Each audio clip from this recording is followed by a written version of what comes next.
pada halaman 56, sambungan daripada malam Rabu yang telah lalu. Ini jadwal yang pertama pada menyatukan tentang surat-surat di dalam Al-Quran yang bergantungan dia itu dengan solat, dengan sembahyang. Yang dibaca di dalam sembahyang terbagi kepada 3 bagian. Jadi dalam Al-Quran itu ada surat-surat yang sunat dibaca sesuai dengan petunjuk Nabi Muhammad sallallahu alaihi wasallam di dalam sembahyang kita itu. Surat-surat dalam Al-Quran itu dibagi kepada 3 macam. Yang pertama namanya panjang mufassal. Yang kedua namanya pertengahan mufassal. Yang ketiga namanya pendek mufassal. Jadi baca surat-surat itu terbagi pada 3. Pertama panjang mufassal, kedua pertengahan mufassal, ketiga pendek mufassal. Nah, kita bahas satu-satu. Apa baik isi-isinya itu. Mungkin kalau saya baca lagi terkejut kalau gitu, panjang-panjang berarti yang sunahkan Nabi dah. Kita lihat yang pertama panjang mufassal. Panjang mufassal sunnah dibaca yang dicontohkan oleh Nabi para ulama, yaitu dibaca antara surat Al-Hujurat hingga surat Amma Yatasa'alun juz 30 yang pertama. Jadi dari surat Al-Hujurat, dari antara surat Al-Hujurat sampai dengan surat An-Naba, Amma Yatasa'alun pada juz 30 itu disebut dengan surat mufassal yang panjang. Nah, surat-surat antara dari surat Al-Hujurat hingga surat Amma Yatasa'alun sunat dibaca pada sembahyang-sembahyang yang tertentu itu. Jadi kalau surat Al-Hujurat itu juz berapa kira-kira? Juz 25 atau 26. Jadi antara juz dari surat Al-Hujurat itu sampai dengan juz 30 pangkalnya surah An-Naba. Jadi kalau kita ambil misalnya dari data surah An-Naba itu An-Naba, kemudian surat Al-Mursalat, kemudian surat Al-Insan, kemudian surat Al-Qiyamah, kemudian surat Al-Mudaththir, kemudian surat Al-Muzammil, kemudian surah Jin, kemudian surah Nuh, kemudian surah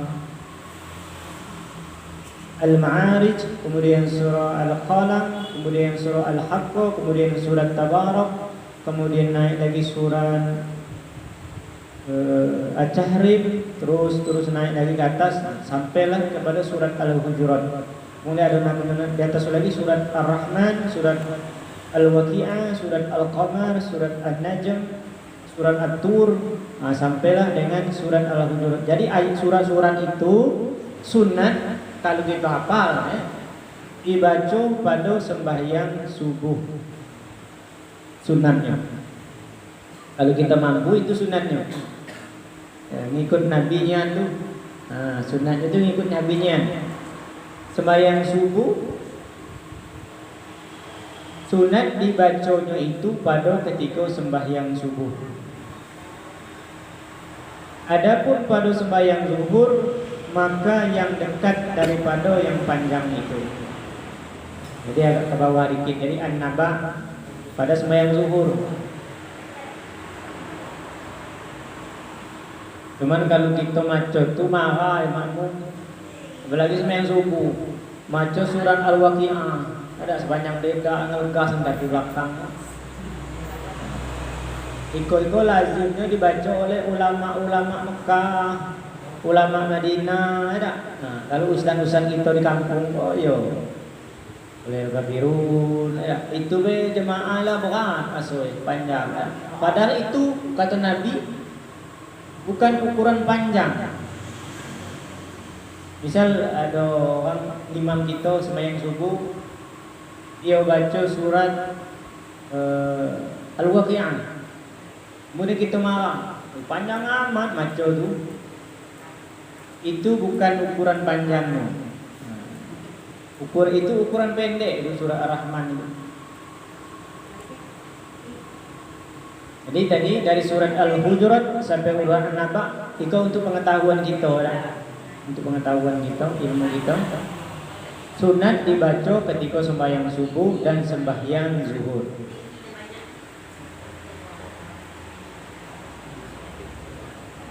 Kemudian kita lihat mufassal pertengahan. Surat yang pertengahan.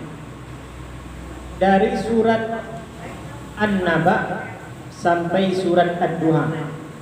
Itu pertengahan. Nah, jadi dari An-Naba itu An-Naba, An-Nazi'at, An-Naba, Abasa, An-Nazi'at, At-Takwir, Al-Infitar, Al-Mutaffifin, Al-Mutaffifin, kemudian surat Al-Buruj, kemudian surat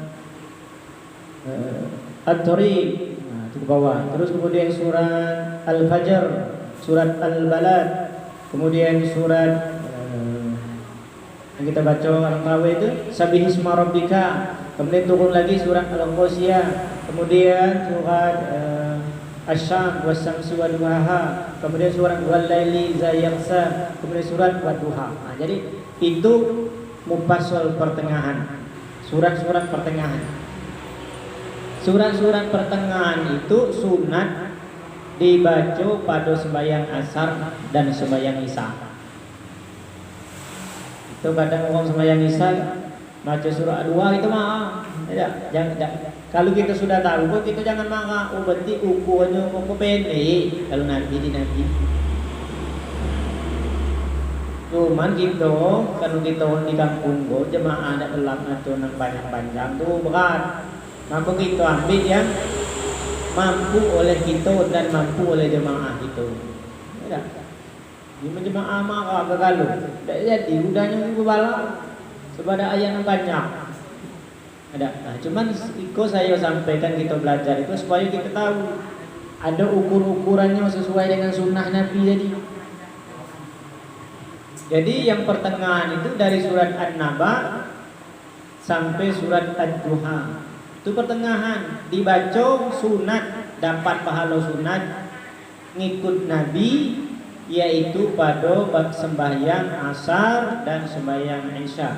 Nah, jadi bapak-bapak, ibu-ibu boleh sembahyang isya itu baca surat Ad-Duha, boleh baca surat Wal-Lail, boleh baca surat Asy-Syamsi wa duhaha, itu boleh Wasy-Syamsi wa duhaha. Nah, boleh baca Al-Qasiyah, boleh baca Al-A'la, kemudian Tariq, Al-Fajr, terus sampai ke surah An-Naba. Pilih mana yang enak, mana yang simple, yang agak mudah. Nah, kita lihat pendek mufassal. Nah, itu yang pendek, ada. Dari surat Ad-Duha sampai surat An-Nas. Nah, dari surat Duha sampai An-Nas itu adalah pendek mufassal. Setelah surat Wadduha, surat Al-Insyirah, Alam Nasrah. Nah, terus setelah itu surat Al-Qadar, kemudian surat Al-Ala, kemudian Al-Bayyinah, Al-Bayyinah, Al-Zalzalah. Nah, terus sampai ke bawah sampailah surat An-Nas, itu surat yang mufassal pendek. Sunat dia itu dibaca pada sembahyang maghrib. Nah, sembahyang maghrib itu ya memang sunatnya pendek. Nah, sembahyang maghrib baca surat Yasin. Yasin wal Qur'anil Hakim. Berarti lupa. Nah, kalau lupa langsung ruku lah, jangan menunggu. Ada. Kalau kita sembahyang lupa baca ayatnya di tengahan, langsung ruku lah. Ya, boleh langsung ruku lah. Soalnya sunat. Baca surat itu sunat. Tak dibaca, tak batal sembahyang. Dibaca dapat pahala sembahyang. Jadi tadi surat Ad-Duha sampai dengan surat An-Nas dibaca pada sembahyang maghrib. Walaupun sembahyang itu sendirian ataupun sembahyang berjamaah. Nah, ya. Lagi kita lihat lagi. Ada lagi itu sambung-sambungannya terangan lain. Surat-surat yang panjang dan pertengahan itu disunatkan membacanya bagi orang yang sembahyang sendirian atau bagi imam yang makmumnya terbiasa lagi redo. Nah itu ya, udah ada keterangan dari musannif pengarang kitab. Surat-surat yang panjang tadi dan surat yang pertengahan mufassal tadi sunat dibaca bagi orang yang sembahyang sendirian atau sembahyang berjamaah jika makmumnya itu terbiasa dan makmumnya itu rebo maksud itu udah marah, setuju. Maka boleh dibaca dengan baca yang panjang dan baca yang pertengahan. Ya. Jadi pada zaman Nabi ada sahabat Nabi, kalau salah Umar, sahabat Umar, sahabat Umar apa sahabat Utsman. Dia mengimami sembahyang Isya. Dibacanya surah Al-Baqarah. Udah sembahyang itu, makmum melapor dengan Nabi. Lalu dipanggil sahabat tadi. Ditegur oleh Nabi, oh carilah surat-surat yang sesuai dengan makmum waktu itu. Ya? Jadi ada makmum tadi rebo gitu. Adapun bagi makmum yang tidak ridho dengan yang demikian itu, atau bagi imam yang tiada terbiasa atas orang yang mengikuti seperti itu, bahwa datang kepada mereka itu oleh yang lain, maka disunatkan bagi imam itu membaca yang pendek-pendek saja. Jadi kalau makmumnya tidak setuju, imam baca yang pendek-pendek.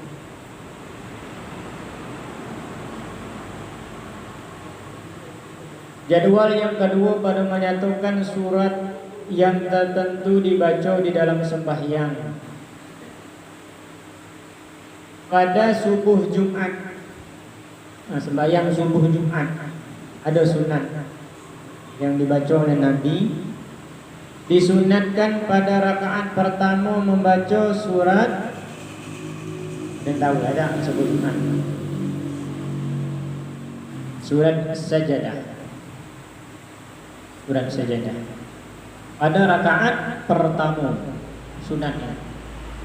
Jadi kalau ada imam dipotong, misalnya surat surat Sajadah itu dibuat 2 rakaat.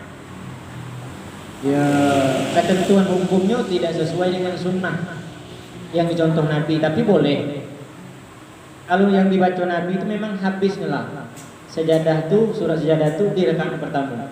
Habisnya dulu. Habiskan. Kadang-kadang gitu kan karena udah sanggup atau berat atau apa takut mampu marah, dipotong menjadi dua rakaat untuk menghabiskan surat Sajadah itu. Seperti itu boleh. Cuman sunnatnya yang dicontohkan Nabi itu habisnya sekok surat Sajadah itu pada rakaat yang pertama pada subuh Jumat. Dan pada rakaat kedua membaca dia itu surat Al-Insan subuh Jumat. Hal ata 'alal insan hinum minad dahri lam yakun, terus sampai habis. Dibaca habis sampai akhir ayatnya. Ini pada subuh Jumat. Nah, kalau dah hafal tu boleh lain. Jangan waktu dia awak sedang sembahyang awak dah hafal surah Sajadah. Ada hafal tu boleh surah lain. Awak hafal qul huwallahu lah. Sekot tu lah bu kita hafal Anas saya hafal, apalah dah hafal, baca qul huwallahu tu lah hafal dengan Fatihah rukuk tu. Boleh dibaca boleh. Rakaat pertama baca qul huwallahu, rakaat kedua ibu baca qul huwallahu boleh. Ya. Dak ada berdosa dak. Dapat pahala. Dak. Melawak dak hafal galau. Anak dah hafal, Al-Falaq dah hafal Fatihah dengan qul huwallahu ahad. Dengan inna ataina mungkin kan? Nah, kalau misalnya kalau kita sudah hafal boleh ya.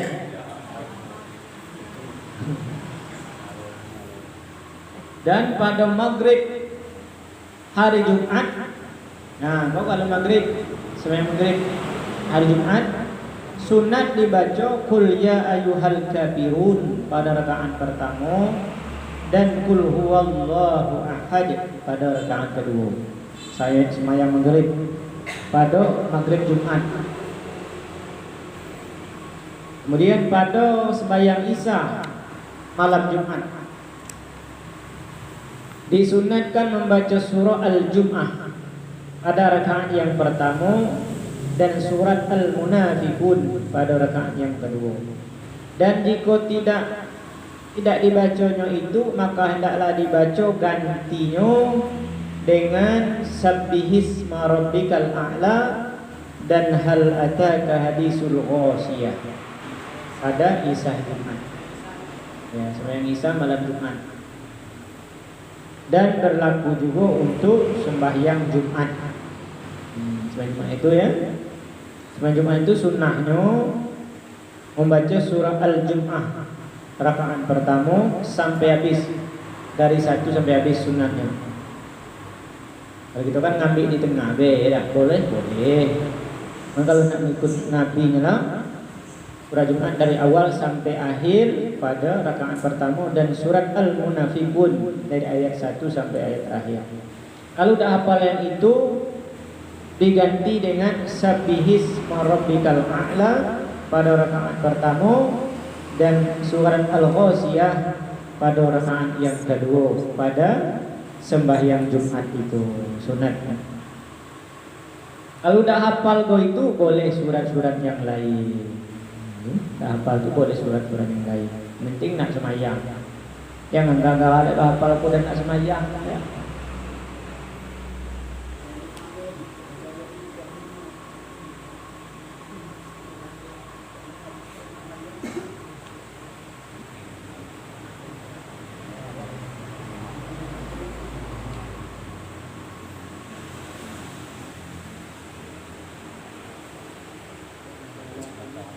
Dan disunatkan pada semuanya itu maghrib misalnya, setiap maghrib membaca surat Al-Kafirun dan surat Qul huwallahu ahad, sunat. Selain dari maghrib Jumat tadi, maghrib yang lain boleh, sunat juga. Qul ya ayyuhal kafirun. Cuma surat Qul ya kafirun kalau kita tidak ada mantap banyak salah macam. Ayo di sekolah tuh banyak itu guru-guru kan nyetor hafalan dengan saya. Maco al-kafirun banyak salah. Padahal banyak hafal Quran, tapi masih banyak yang salah. Nah, soalnya agak apa ya bahasa itu huruf-hurufnya itu sulit disebut. Misal Qul ya ayyuhal kafirun la yang paling banyak kenal itu di A. Ada yang bilang abud salah. Huruf abud. Nah, banyak itu.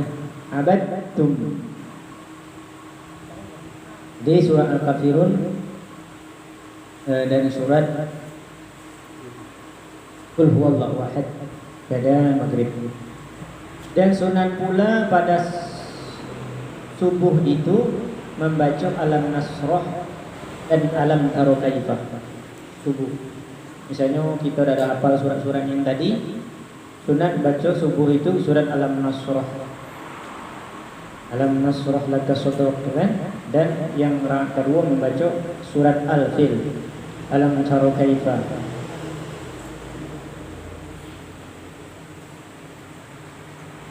Segala yang tersebut pada jadual ini warid datang daripada Nabi kita Muhammad sallallahu alaihi wasallam. Jadi yang saya bacakan tadi adalah warid, itu datang sah yang dicontohkan oleh Nabi kita Nabi Muhammad SAW. Jadi kalau kita ngikut-ngikut itu yang saya sampaikan tadi, kita menghidupkan sunnah Nabi Muhammad SAW. Jadi kesimpulannya surat Al-Quran tadi panjangnya itu terbagi kepada 3, panjang mufassal, kemudian pertengahan mufassal, kemudian pendek mufassal. Panjang mufassal dari surat Al-Hujurat sampai surat An-Naba dibaca pada sembahyang subuh dan sembahyang zuhur. Pertengahan mufassal dibaca pada sembahyang asar dan sembahyang isya, surat An-Naba sampai surat Ad-Duha, antara itu. Yang pendek dari surat Duha sampai surat An-Nas sunat dibaca pada sembahyang maghrib, baik itu sembahyang maghrib dewean ataupun sembahyang maghrib berjamaah. Kalau dibaca surat yang panjang-panjang itu, maka makmum harus rebo, harus ridho dengan itu. Kalau tidak rebo, marah-marah begitu, bertengkar-tengkar ada